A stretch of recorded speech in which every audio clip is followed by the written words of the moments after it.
அபி. சொல்லுங்க. அபி, என்ன இது காலையில எந்திரிச்சால இருந்து டிவி முன்னாடி இருக்க? வேற நான் என்னங்க பண்ணணும்? எனக்கு போர் அடிக்கி, அதனால டிவி பார்த்துட்டு இருக்கேன். அபி, நான் சொல்றேன் தப்பா நினைக்காத. வீட்ல எந்த வேலையுமா இல்ல, போர் அடிக்குன்னு டிவி பார்த்துட்டு இருக்கேன்னு சொல்லிட்டு இருக்க.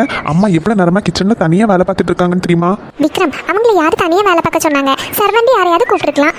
அது மட்டும் இல்ல, எனக்கு சமையல் வேலை எதுவுமே தெரியாது. அது அத்தைக்கும் நல்லாவே தெரியும்.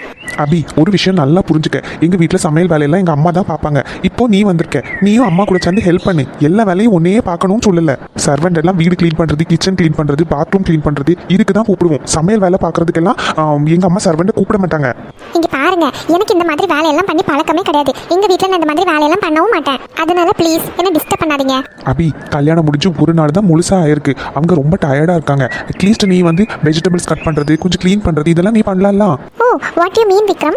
வெஜிடபிள் கட் பண்றது, க்ளீன் பண்றது அப்படின்னா உங்க வீட்ல சர்வெண்ட் இல்லாதனால நான் பண்ணணும்னு சொல்றியா? அபி, நான் ஒன்றும் அது மீன் பண்ணல. சமையலுக்கு ஹெல்ப் பண்ணணும்னு சொன்னேன். க்ளீனிங் கூட நீ பண்ண வேண்டாம். காய்கறி கட் பண்றது, கொஞ்சம் வதக்குறது, இந்த மாதிரி ஏதாச்சும் பண்ணல. அவங்க தனியாவே கிச்சன்ல நின்று வேலை பார்த்துட்டு இருக்காங்க. க்ளீன் பண்றதெல்லாம் கூட அவங்க பண்ணிடுவாங்க. அவங்க சொல்றதை மட்டும் நீ பண்ணா போதும்.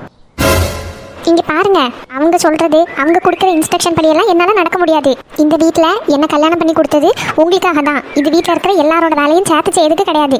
அவங்க இன்ஸ்ட்ரக்ஷன் கொடுத்து நான் எதுக்கு பண்ணணும்? விக்ரம், எனக்கு பிடிச்சாதான் நான் கிச்சனுக்குள்ள போவேன். எனக்கு பண்ணணும்னு தோணுனாதான் நான் பண்ணுவேன்.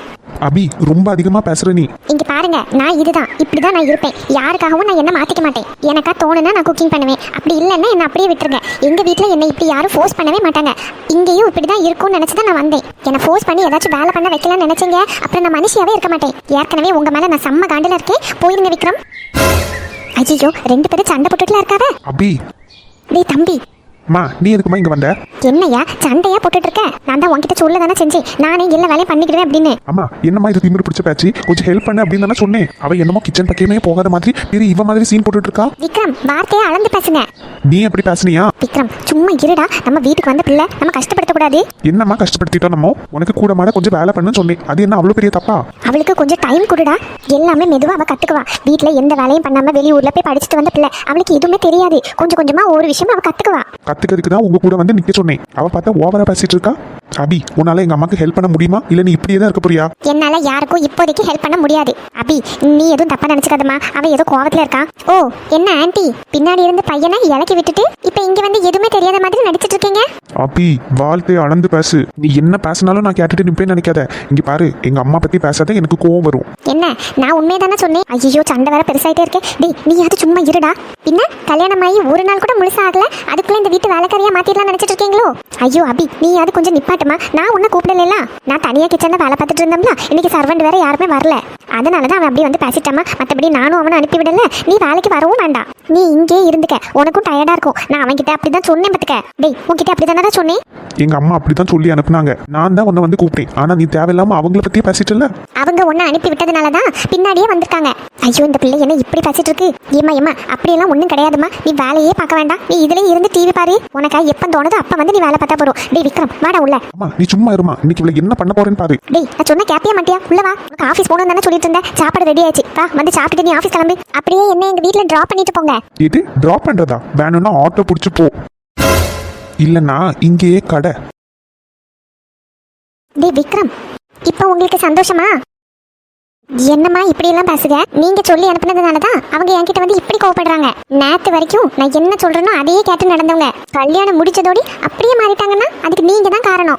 அபி, அப்படியெல்லாம் ஒண்ணு இல்லம்மா. அவன் வந்து கூப்பிடுன்னு தான் சொன்னான். நான் தான் வேண்டான்னு சொன்னேன். திருப்பி அவன் வந்து கூப்பிடுவான்னு நான் நினைக்கலாமா. சவுண்ட் கேட்டது நான் வந்து பார்த்துட்டு பண்ணலான்னு வந்தேன். இங்க பாருங்க ஆண்டி, உங்ககிட்ட ஒரு விஷயம் சொல்றேன். எனக்கு இந்த கிச்சன் வேலையெல்லாம் பண்ண பிடிக்காது. நான் யூஸ் பண்ற திங்ஸ் என்னோட பெட்ரூம் இவ்வளவு தான் நான் க்ளீன் பண்ண முடியும். மற்றவங்க சாப்பிட்ட பிளேட்டு இதெல்லாம் வாஷ் பண்றது, அடுத்தவங்களோட ட்ரெஸ்ஸை வாஷ் மிஷின்ல போடுறது, எனக்கு இதெல்லாம் சுத்தமா பிடிக்காது ஆண்டி. அடுத்தவங்க போட்டு கலத்தி போட்ட ட்ரெஸ் இதெல்லாம் நான் டச் கூட பண்ண மாட்டேன். இது எங்க அம்மா அப்பாவோட ட்ரெஸ்ஸா இருந்தாலும் சரிதான். பிளேட் வாஷ் பண்றதும் அப்படிதான். அவங்கவுங்க சாப்பிட்டா அவங்கவுங்க பிளேட்டை வாஷ் பண்ணி வைக்கணும்.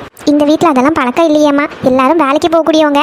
எல்லாரோட ட்ரெஸ் வாஷ் பண்றது, பிளேட்டு க்ளீன் பண்றதெல்லாம் நான் தான் பண்ணுவேன். உங்களால பண்ண முடிஞ்சா பண்ணுங்க. அப்படி இல்லைன்னா இதுக்கெல்லாம் சர்வெண்ட் வச்சுக்கோங்க. எனக்கு சுத்தமா சமையல் தெரியாது. எனக்கு சூடு தண்ணி வைக்க கூட தெரியாது. குக்கிங்க்கு ஒரு சர்வெண்ட்டை அரேஞ்ச் பண்ணிருங்க. இல்லம்மா, எனக்கு ரொம்ப முடியலைன்னா மட்டும்தான் நான் சர்வெண்ட்டை கூப்பிடுவேன். மற்றபடி வீட்டில் உள்ள வேலையெல்லாம் நான் தான் பண்ணுவேன். டெய்லி ஒரே ஒருத்தி மட்டும் வருவா வீடெல்லாம் க்ளீன் பண்ண. ஏன்னா வீடு கொஞ்சம் பெருசு பத்தியா, சுத்தமாக க்ளீன் பண்ண முடியாது. அதனால ஒரே ஒருத்தி மட்டும் தான் வருவா. மற்றபடி கிச்சனுக்குள்ள பூஜா ரூம்குள்ள எல்லாம் நான் தான் போய் எல்லாம் பண்ணுவேன். நீங்க பண்ணுங்க, என்னால அதெல்லாம் பண்ண முடியாது ஆண்டி. தயவு செஞ்சு உங்க பையனை இப்படி ஏத்தி விட்டு சண்டை உண்டு பண்ணாதீங்க. ஐயோ, இந்த பொண்ணை எப்படி சொல்லி புரிய வைக்கிறதுக்கு? என்ன இப்படி கோவப்பட்டு இருக்கா?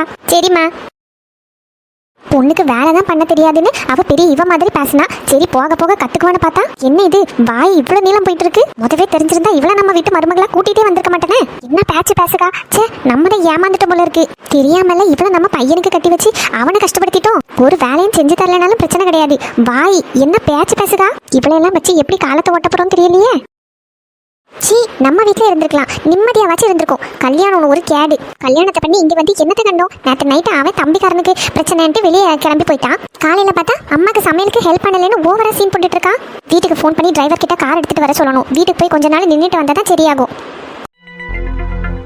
டேய், என்னடா ஆச்சு உனக்கு? காலையிலேருந்து ஒரு மாதிரி உம்முன்னு இருக்க, கிளாஸுக்கும் வர மாட்டேங்கிற. அது ஒன்றும் இல்லை மச்சான், ஏதோ மைண்ட் ஒரு மாதிரி அப்செட்டாக இருக்கு, அதான் கிளாஸ்க்கு வரல.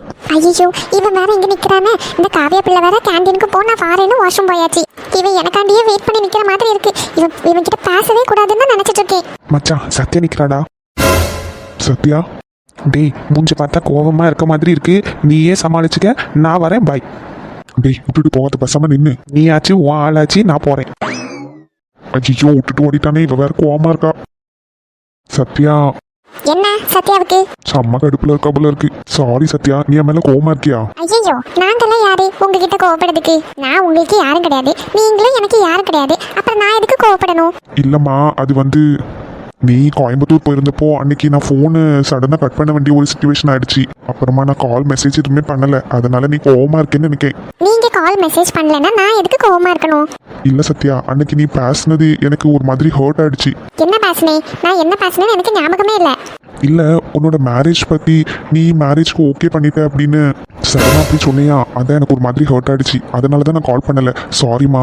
நான் கல்யாணத்துக்கு ஓகே பண்ணவே பண்ணாம இருப்பேன், அது என்னோட பர்சனல் விஷயம். அதுக்கு நீங்க எதுக்கு என் மேல கோவப்பட்டுட்டு ஃபோன் கட் பண்ணணும்? இங்க பாருங்க, நீங்க என்கிட்ட பேசல மெசேஜ் பண்ணல அப்படின்னு எனக்கு எந்த கோவமும் கிடையாது. அன்னைக்கு நான் ஏதோ ஒரு விஷயத்துல கொஞ்சம் கன்ஃபியூஷனா இருந்தேன், நீங்க கொஞ்சம் பேசினதுல தெளிவாயிட்டேன், அவ்வளவுதான். மற்றபடி நீங்க என் ஃப்ரெண்டு கிடையாது, நான் உங்க ஃப்ரெண்டு கிடையாது, எதுவுமே கிடையாது. என்ன சத்யா இப்படி எல்லாம் பேசிட்டு இருக்க? ஆமா, அன்னைக்கு நான் உங்ககிட்ட எல்லா விஷயமே ஏதோ கொஞ்சம் எமோஷனலா இருந்து ஷேர் பண்ணிட்டேன். அதுக்கிட்ட நீங்க ஓவரா அட்வான்டேஜ் எல்லாம் எடுத்துக்காதீங்க.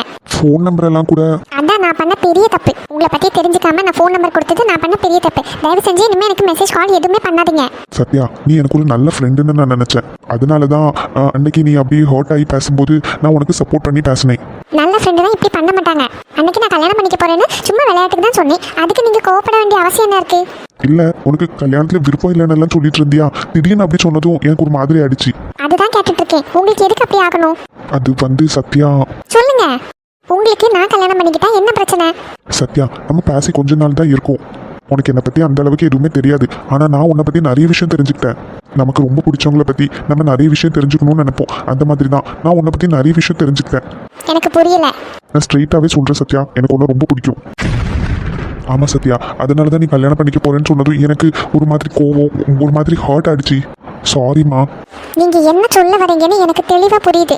இதுக்கப்புறம் என் மூஞ்சிலே முழிக்காதீங்க. சத்யா, சே, அவசரப்பட்டுடனோ? இல்லை, இப்போ நான் சொல்லலைன்னா அப்புறம் எப்பவுமே சொல்ல முடியாது. அவள் வீட்டில் வேற அவளுக்கு கல்யாணம் எல்லாம் பார்த்துட்டு இருக்காங்க. இதுதான் கரெக்டான டைம். நான் சொன்னதில் எந்த தப்பும் இல்லை. இனிமே அவள் என்ன ஆன்சர் பண்ணுவான்னு வெயிட் பண்ணணும். இல்லை அவளுக்கு பிடிச்ச மாதிரி அவள் வீட்டில் பார்க்குற பையனே கல்யாணம் பண்ணிக்கணும்னாலும் எந்த பிரச்சனையும் இல்லை. அட்லீஸ்ட் இந்த விஷயம் பற்றி அவகிட்ட சொல்லிட்டுன்ற ஒரு நிம்மதியாச்சும் எனக்கு இருக்கும். சொல்லாமல் இருந்தால் லைஃப் லாங் இதை பற்றி நினச்சி ஃபீல் பண்ண வேண்டியதாக இருக்கும். ஸோ நான் பண்ணதில் எந்த தப்பும் இல்லை. எனக்கு ஒன்றும் பிடிக்கும் சத்யா, ரொம்ப பிடிக்கும். என் வீட்டில் இருக்கிற சிச்சுவேஷன், என் ஃபேமிலி சிச்சுவேஷன் எல்லாமே எனக்கு தெரியுது. என்னதான் பிரச்சனையாக இருந்தாலும் நான் ஒன்று நல்லா பார்த்துப்பேன்ற நம்பிக்கை எனக்கு இருக்குது. நான் வெயிட் பண்ணுறேன் உன்னோட பதிலுக்காக.